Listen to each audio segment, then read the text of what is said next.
السلام علیکم ورحمۃ اللہ وبرکاتہ۔ دوستوں، اللہ رب العزت نے ہمیں انسان بنایا ہے، اور انسانیت کے لیے اللہ نے جو سب سے پاکیزہ رشتہ جو اللہ نے بنایا ہے وہ میاں بیوی کا رشتہ ہے۔ جب ہماری شادی ہو جاتی ہے تو مختلف لوگ ہمیں مبارکباد دینے کے لیے آتے ہیں۔ آئیے دوستو، آج کے اس ویڈیو میں ہم بتائیں گے کہ نکاح کی مبارکباد دینے کا سنت طریقہ کیا ہے۔ نکاح کے موقع پر میاں بیوی یا ان کے خاندان والوں کو برکت کی دعا دینا اور ان کے لیے شادی مبارک یا مبارک ہو جیسے الفاظ استعمال کرنا حدیث پاک سے بھی ثابت ہے، اور اس کے لیے حدیث میں الفاظ بھی منقول ہے۔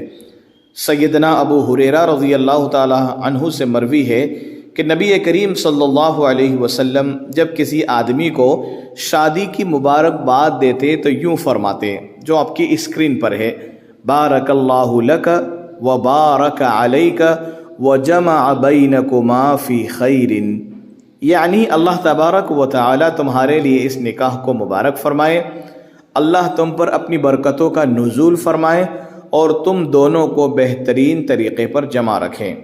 مسند احمد میں ایک واقعہ ذکر کیا گیا ہے۔ حضرت عبداللہ ابن محمد بن عقیل کہتے ہیں کہ حضرت عقیل ابن ابی طالب کی شادی ہوئی، اور پہلی رات کے بعد جب وہ باہر آئے تو ہم نے ان سے کہا کہ آپ دونوں کے درمیان اتفاق پیدا ہو اور یہ نکاح اولاد کا ذریعہ بنے۔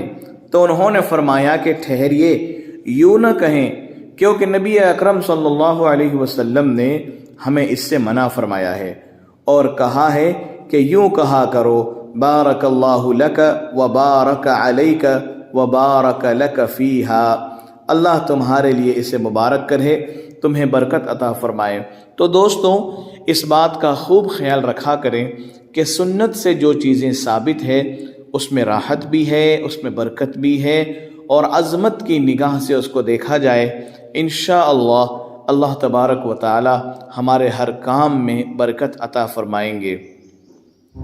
ہمارے یوٹیوب چینل راہ سنت کو سبسکرائب کریں، لائک کریں اور شیئر کرنا نہ بھولیں۔ جزاک اللہ خیر۔